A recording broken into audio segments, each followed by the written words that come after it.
Realita. Halo Sobat Lensa, selamat datang di Lensa Realita. Saya Anis dan hari ini kita akan membahas sesuatu yang sangat krusial namun seringkali luput dari obrolan santai kita soal ketahanan daerah pada suatu bencana, khususnya di Kabupaten Sumeneb yang dikenal kota keris.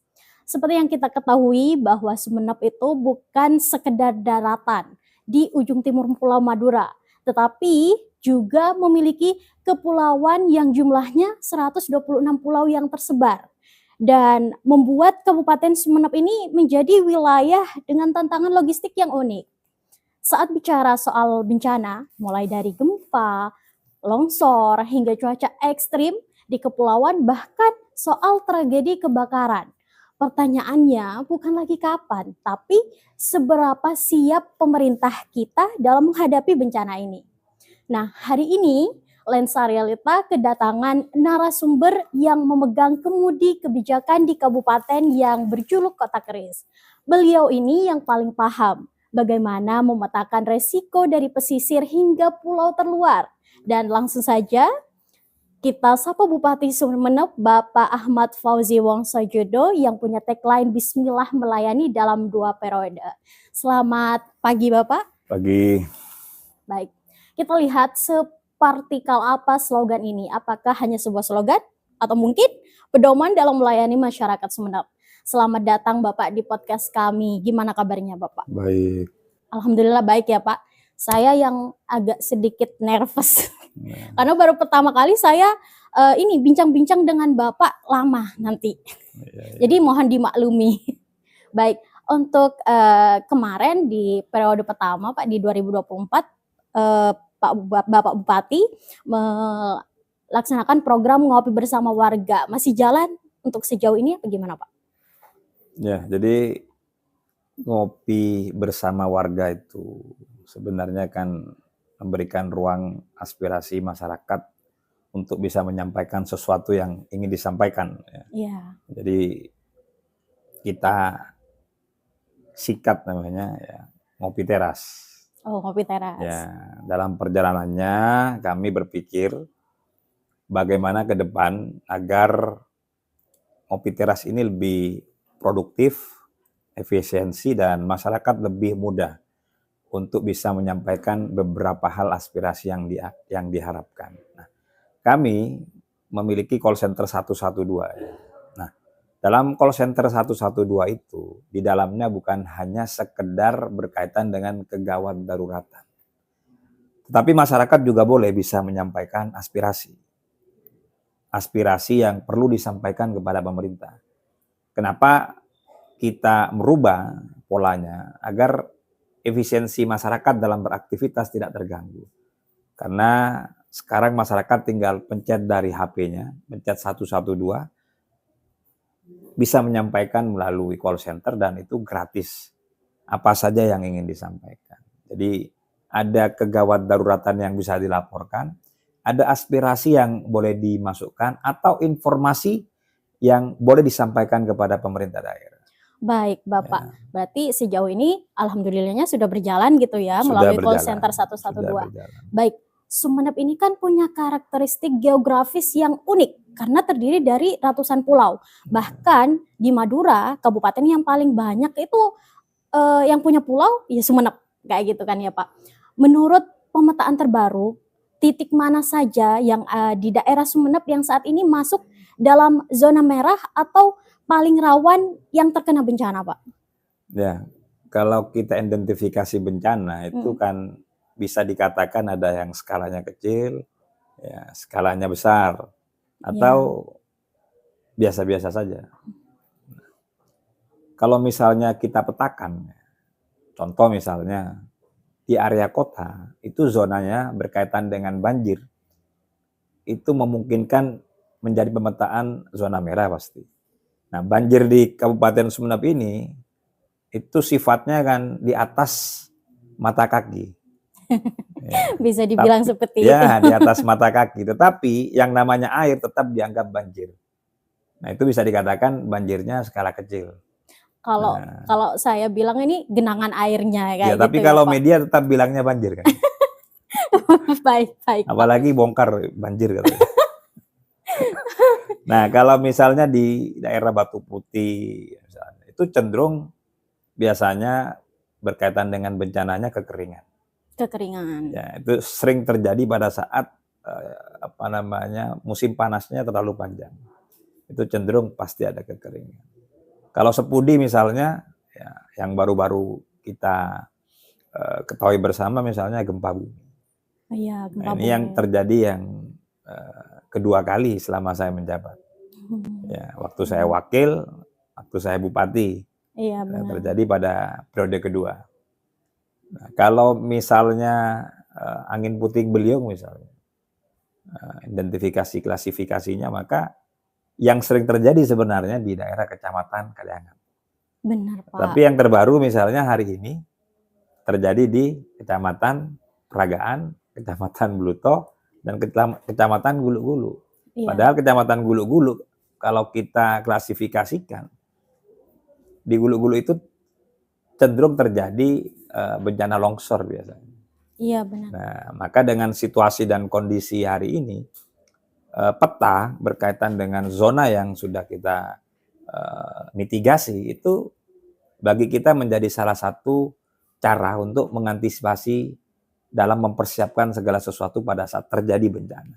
Nah, beberapa kecamatan itu yang saya sampaikan yang cenderung terjadi selama kami menjabat. Berarti dari Pemkab Sumeneb sendiri sudah punya peta potensi bencana? Ya, dari beberapa bencana besar ataupun kecil, dari akumulasi beberapa telepon yang diteleponkan kepada call center 112. Yang sering misalnya kebakaran di mana itu juga ada datanya di sana. Berarti sudah lengkap gitu ya Pak, dari belajar dari bencana yang kemarin, pemerintah sudah sigap, juga sudah membuat peta untuk mengantisipasi agar bencana tidak terjadi lagi. Walaupun nanti terjadi lagi, kita sudah siap. Secara otomatis kita sudah mempersiapkan apa yang harus kita lakukan. Seperti yang tadi saya katakan bahwa bencana ini seringkali datang tanpa permisi. Iya. Betul kan ya?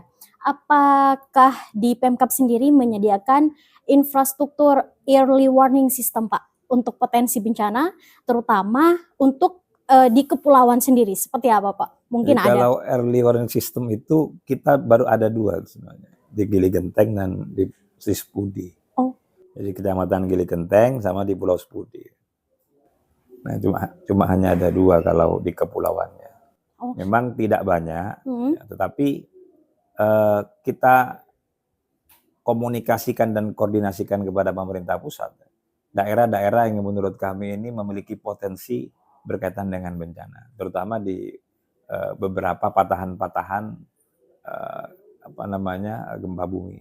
Untuk di daratan sendiri, apakah itu sudah ada Pak untuk early system warning-nya? Ya kalau di daratan memang kita tidak ada ya di daratan. Karena sebenarnya bencana ini kalau kita melihat terjadi klasifikasi di Jawa Timur, kita sebenarnya tidak termasuk yang zona merah sebenarnya. Tetapi di beberapa bencana-bencana, misalnya di patahan gempa bumi itu kita juga masuk. Makanya di Sepudi itu ada alat tersebut. Baik Pak. Berarti untuk early systemnya di Sepudi sama di Gili Genting sudah berjalan gitu. Sudah. Dari kapan itu Pak adanya Pak untuk early system? Sudah lama itu. Oh sudah lama. Alhamdulillahnya sudah lama gitu. Jadi antisipasi Pemkab agar dampaknya nggak terlalu besar saat terjadi bencana, begitu Pak? Yang pasti seperti itu. Baik.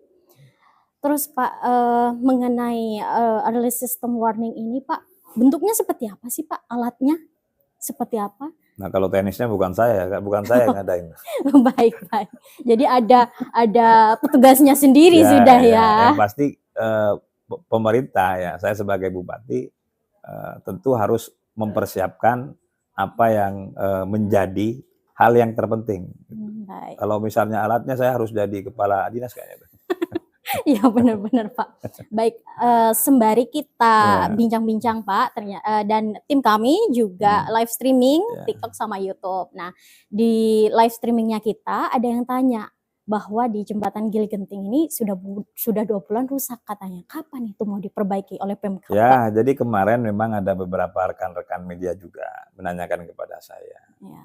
Jadi kapan mau diperbaiki? Ya. Jadi waktu putus itu kan memang akhir tahun. Iya. Nah, kalau terjadi bencana, biasanya yang perlu saya sampaikan di publik, kita selalu mempergunakan dana yang namanya BTT. BTT. Ya. Boleh tahu Pak kepanjangannya biar masyarakat bisa mengerti BTT itu apa? Jadi Kayak gitu. artinya anggaran yang berkaitan dengan tidak terduga. Oh, baik. Ya. Nah, apa tujuannya? Tujuannya adalah untuk mempercepat. Karena kalau tidak ada BTT, itu perlu ada proses mekanisme penganggaran yang dilakukan 1 tahun sebelumnya. Baik. Nah, kalau sudah akhir tahun bencananya, nggak mungkin bisa kita masukkan di dalam proses perencanaan APBD tahun 2026. Iya, benar. Karena sudah terlewati, Iya. pengesahannya sudah terselesaikan. Nah, kenapa BTT tidak kita bisa laksanakan di akhir tahun? Karena waktunya mepet.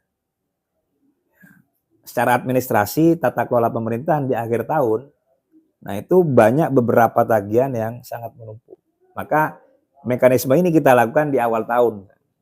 Di awal Tahun ini, tahun 2026 di bulan Januari. Nah ini sedang berproses hari ini. Suratnya sudah masuk ke meja saya 3 minggu yang lalu.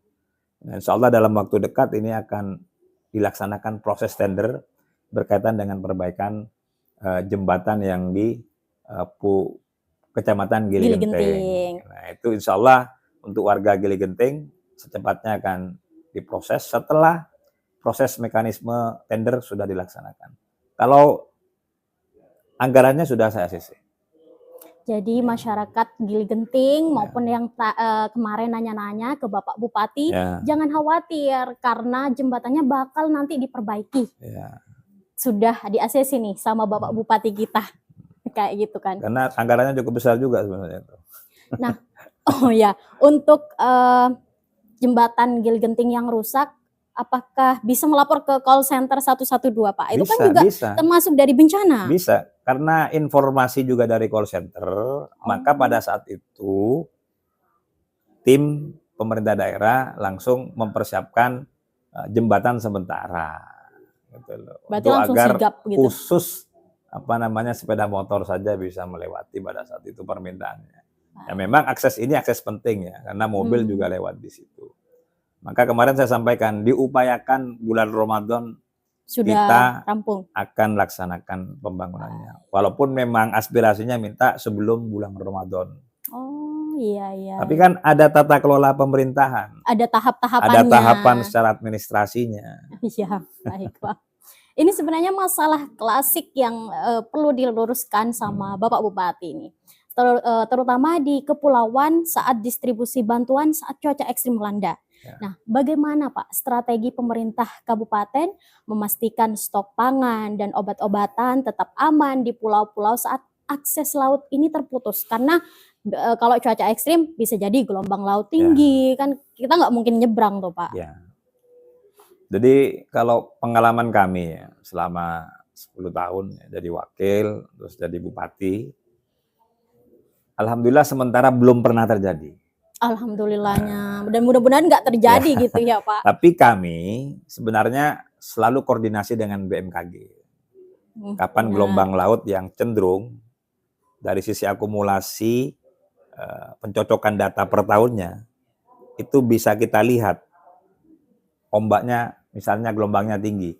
Nah biasanya camat ya, melalui kepala desa dan menyampaikan kepada seluruh masyarakat agar pada saat gelombang tinggi terjadi misalnya 3 bulan lagi, biasanya para pengusaha dan sebagainya itu sudah mulai mengantisipasi untuk mempersiapkan logistik yang ada berkaitan dengan bahan pokok misalnya. Oh, jadi Bapak tadi bilang mengantisipasi agar takutnya cuaca buruk terjadi. Ya. Berarti dikirimkan lebih awal begitu ya Pak untuk stoknya? Nah kalau gimana? Stok obat-obatan tanggung jawab kami pasti. Nah, tapi kalau misalnya berkaitan dengan bahan pokok, kebutuhan sehari-hari, kita komunikasikan melalui struktural camat kita, camat melalui kepala desa, agar masyarakatnya yang profesinya berdagang dan sebagainya, untuk bertransaksi dengan masyarakat, biasanya mereka belanjanya itu dibuat 2 kali lipat. Misalnya kebutuhannya untuk 3 bulan dibuat 6 bulan terkadang. Atau di akhir. Nah, jadi misalnya katakanlah gelombang besarnya bulan Maret, itu bulan Februari mereka melakukan aktivitas berkaitan yang namanya perdagangan, dibuat 3 bulan antisipasi yang akan terjadi. Nah, itu namanya mitigasi yang kita sampaikan bahwa menurut BMKG misalnya 3 bulan ini akan ada gelombang besar. Maka mereka akan stok itu, para pedagang itu. Agar nanti masyarakat di sana nggak kekurangan bahan pokok gitu ya. Dan mereka sudah paham. Oh, alhamdulillahnya sudah paham. Contoh misalnya di masa lembu itu biasanya mereka sudah tahu gelombang besarnya kapan. Iya. Maka stok para pedagang itu biasanya sudah dipersiapkan sebelum gelombang datang. Soalnya untuk warga kepulauan sudah akrab dengan yang namanya laut. Ya. Betul. Biasanya harusnya yang ditanyakan oleh Bongkar bagaimana kalau misalnya terjadi gelombangnya berbulan-bulan gitu. Benar. Nah, itu menjadi pekerjaan rumah pemerintah daerah pastinya. Kalau misalnya akses laut terputus karena gelombang di atas 4 meter, ya mau tidak mau ya kita akan melakukan cara melalui udara pasti sudah. Kalau memang terputus bahasanya tidak bisa. Tidak bisa. Kalau parah kayak gitu ya Pak. Biasanya kami akan berkoordinasi dengan pemerintah provinsi. Karena pemerintah daerah kan tidak kerja sendiri pada saat terjadi bencana. Iya, kita itu selalu melibatkan provinsi, kita melibatkan pemerintah pusat. Nah, karena jadi atensi nasional kayak gitu ya Pak. Menjadi atensi nasional. Apalagi misalnya ada bahasa terputus. Misalnya 4 bulan tidak bisa melaut, kapal tidak bisa berjalan. Nah, itu otomatis kita akan sampaikan. Selama bisa kita atasi, pemerintah daerah atasi. Baik, berbicara soal bencana Pak. Baru-baru ini kan di Kabupaten Sumeneb ada bencana nih di Kecamatan Katuluk dan Pluto. Dan yang paling parahnya, tim kami juga melakukan reportase di sana, ternyata Katuluk yang paling terkena dampaknya gitu loh. Sampai rumah-rumah, ada beberapa rumah yang rusak sampai roboh gitu loh Pak. Nah, apa saja sih Pak action yang dilakukan oleh Pemkab Sumeneb untuk warga Katuluk yang terdampak Pak? Kalau bencana ya, kita tidak berharap pemerintah daerah itu ada bencana. Tetapi apa yang kita bicarakan hari ini adalah bagaimana sih pemerintah mengantisipasi itu pada saat sebelum bencana dan pasca bencana.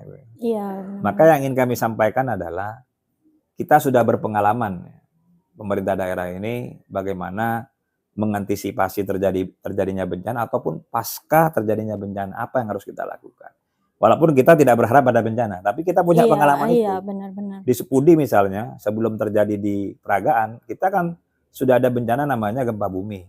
685 rumah kita bisa selesaikan. Ya. Baik. Waktu terjadi kerusakan misalnya, ada yang rusak berat, ya, rusak sangat berat, ya, rusaknya berat, rusaknya sedang dan rusaknya ringan.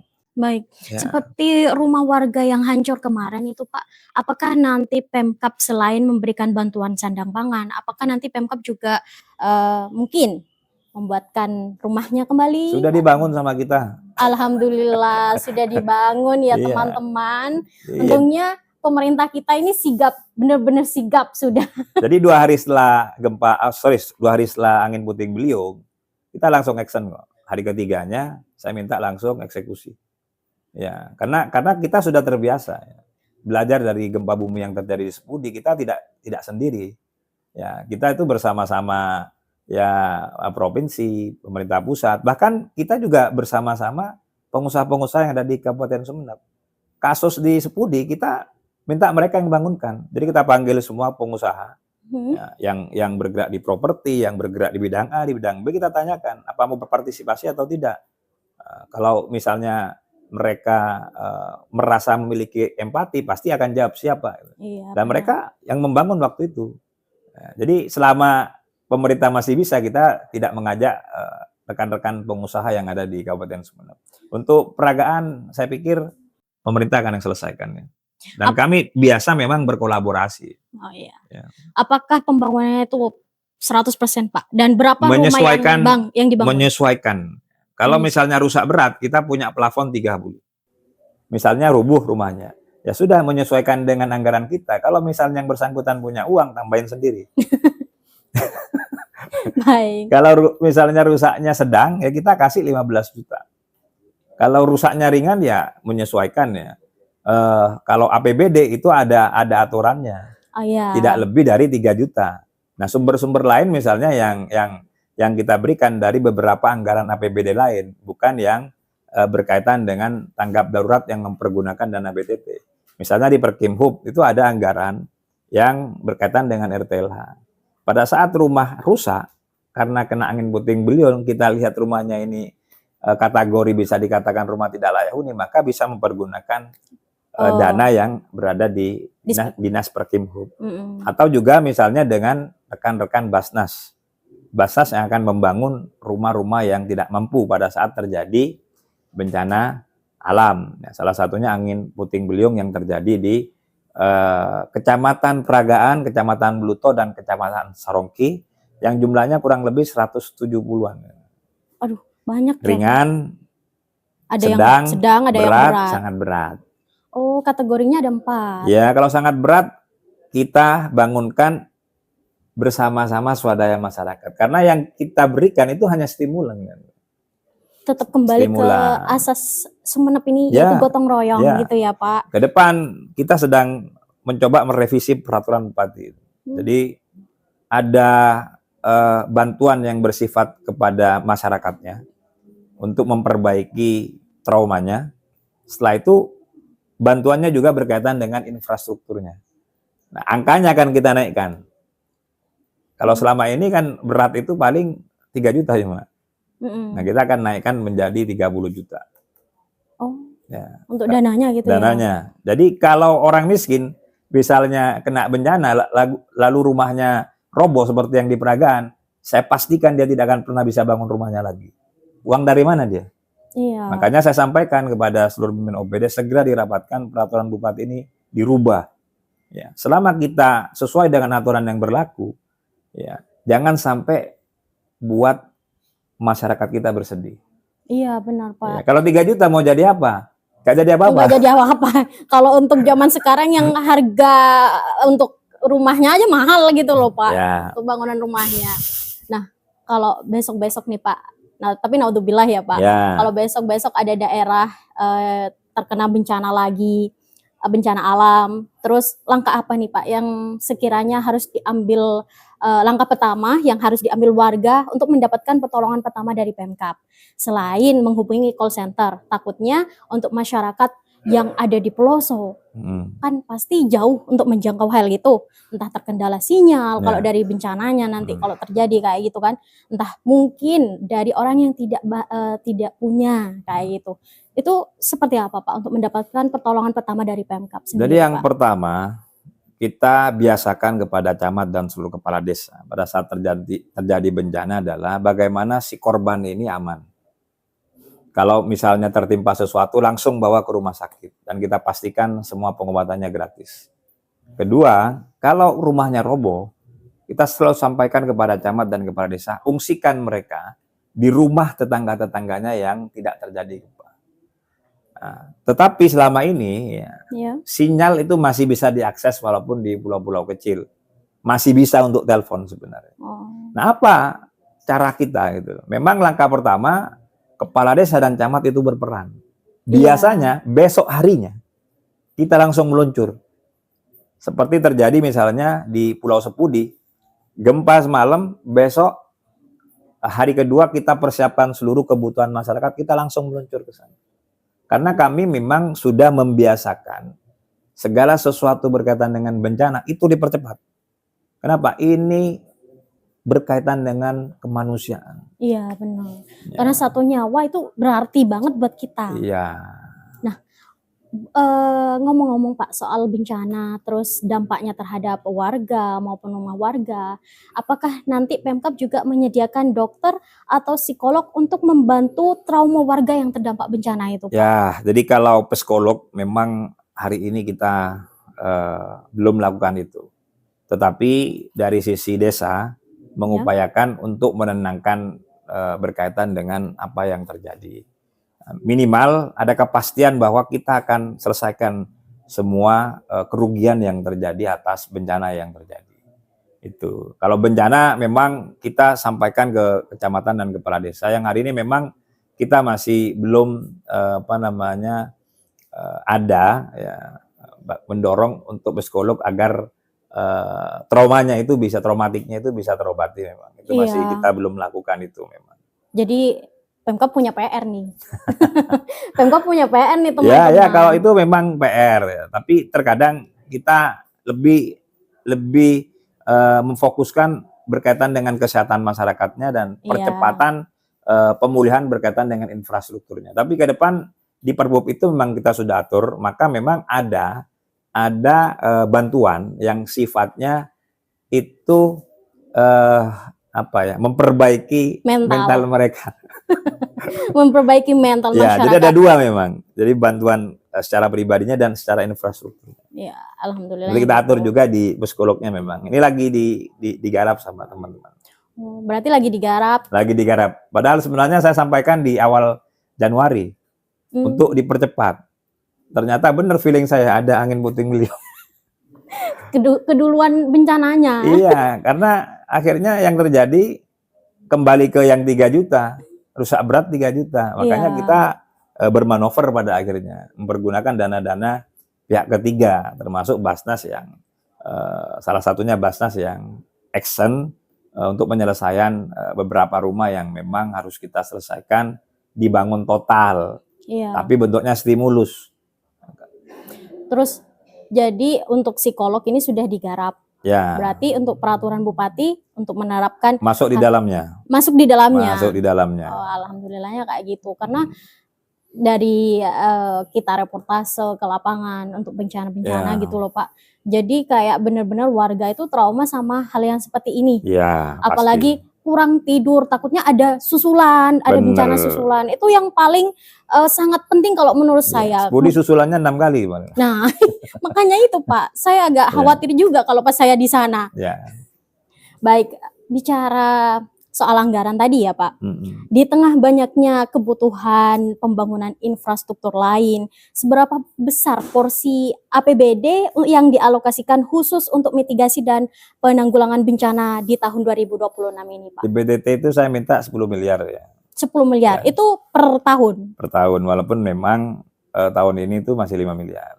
Tapi kita selalu mempersiapkan 10 miliar. Kalau misalnya menyusut seperti tahun ini, awal tahun sudah ada bencana, maka nanti di perubahan kan kita tambah.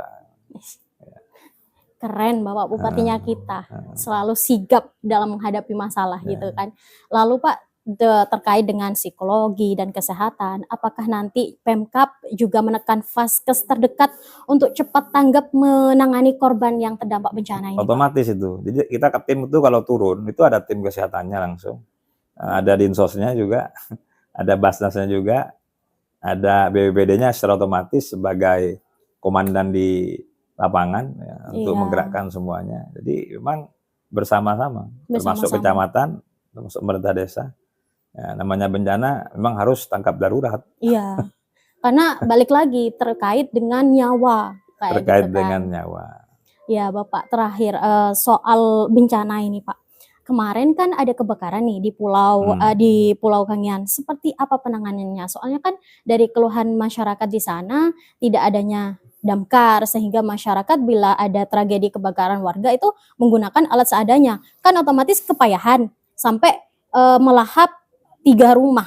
Kalau nggak salah saya kemarin baca itu 3 rumah yang terdampak dari kebakaran itu Pak. Apakah nanti Pemkab juga akan menyediakan damkar di kepulauan sendiri?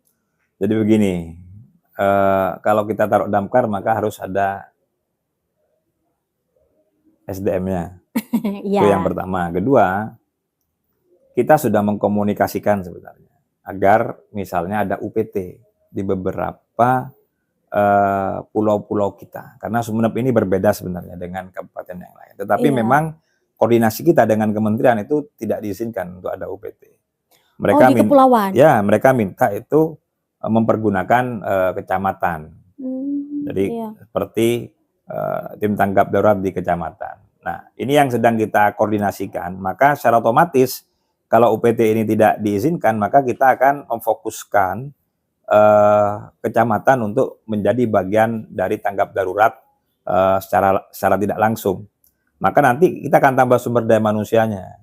Nah, ini kita lagi koordinasikan. Sebenarnya harapan kita itu tetap di bawah BPD sebenarnya. Kalau ada UPT, tapi karena Iya. tidak diizinkan. Nah, sebenarnya harapan kami itu harus ada diskresi sebenarnya.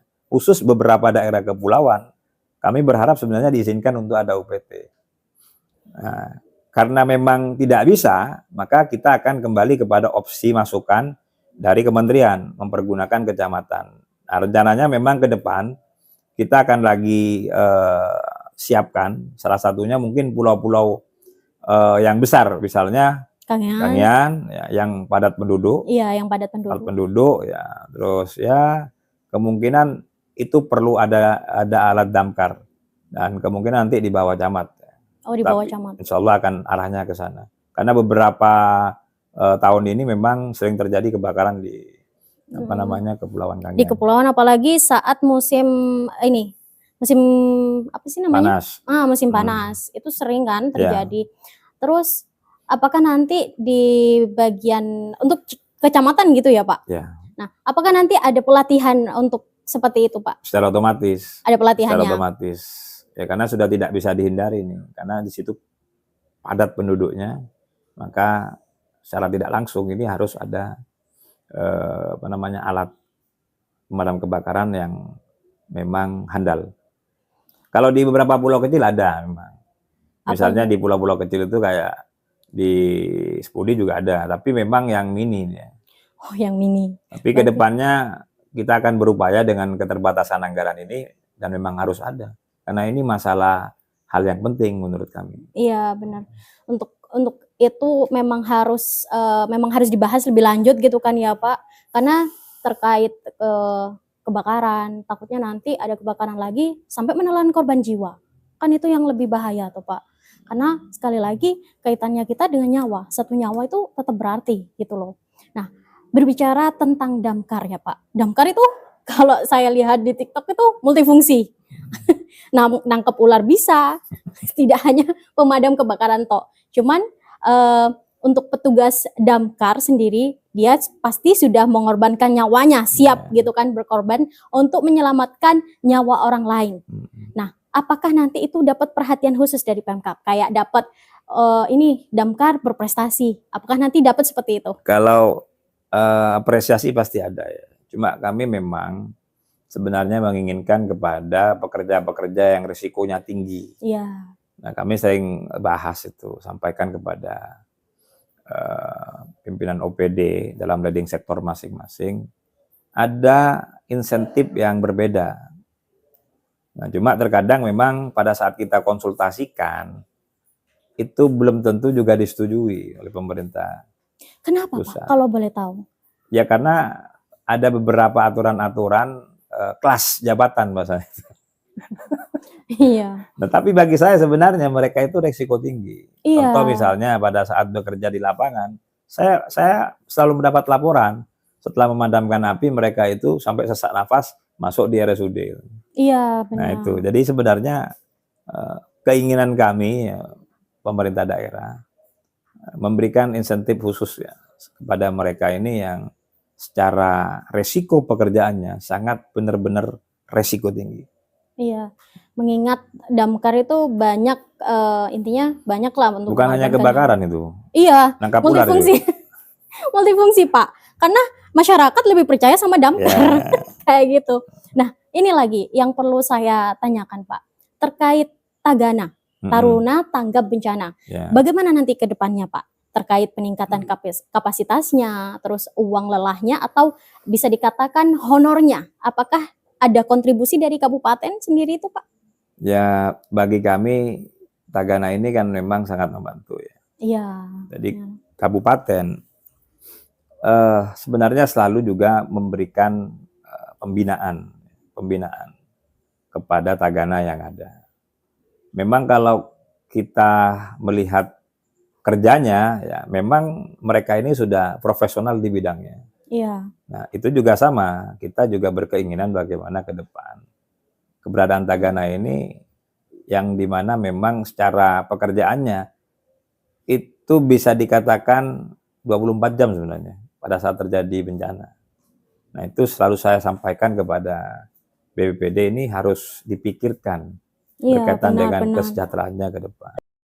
Sehingga benar-benar Tagana ini yang ya memang kalau tidak ada bencana ya mereka tidak Iya. berkegiatan, tetapi kalau lagi ada bencana mereka yang paling sibuk dalam hal terjadi bencana. Kalau bisa saya samakan itu namanya shadow superhero. Jadi kayak ada bayangan di belakangnya itu Tagana. Karena kemarin yang pas di Kaculuk itu kita sama Tagana tuh ternyata bareng gitu. Saat kita melakukan reportase, akhirnya mereka bersih-bersih lah Pak, motong pohon-pohon yang tumbang itu. Jadi memang perlu apresiasi atau mungkin perlu perhatian serius dari pemerintah kabupaten ini Pak.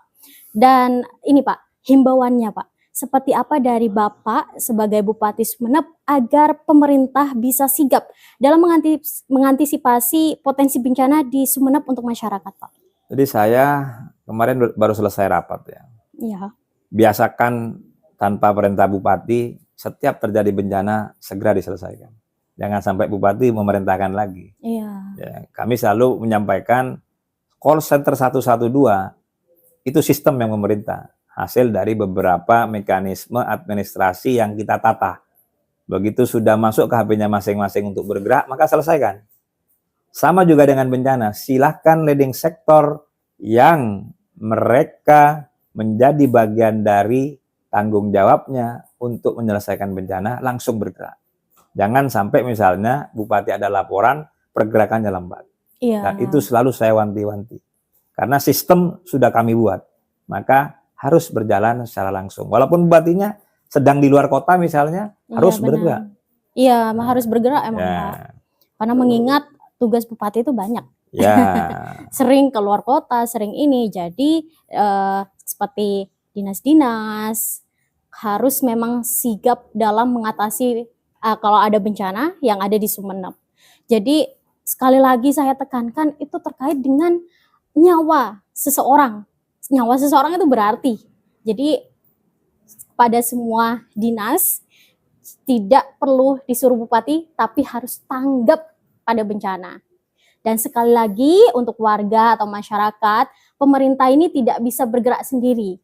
Pemerintah itu tetap butuh sinergitas dari seluruh lini. Jadi jika ada bencana sebisa mungkin hubungi call center 112 atau aparat terdekat. Karena pemerintah sudah menyediakan sistem call center 112 untuk menangani tanggap darurat bencana. Jadi nggak usah khawatir lagi bakal keteteran untuk menangani hal itu.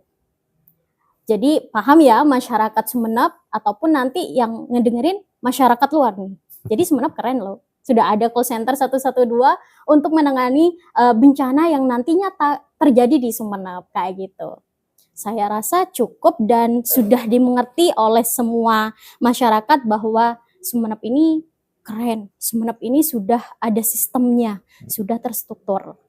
Dan pemirsa, itulah tadi bincang-bincang dengan orang nomor 1 di Kabupaten Sumeneb, Bapak Ahmad Fauzi Wongsojudo. Sangat menarik sekali ya untuk dibahas. Tentu ini menjadi tolak ukur ke masyarakat seberapa lihai pemerintah kita dalam sigap bencana. Tetap saksikan bincang-bincang lainnya hanya di Lensa Realita. Sampai jumpa, Pak. Sampai jumpa.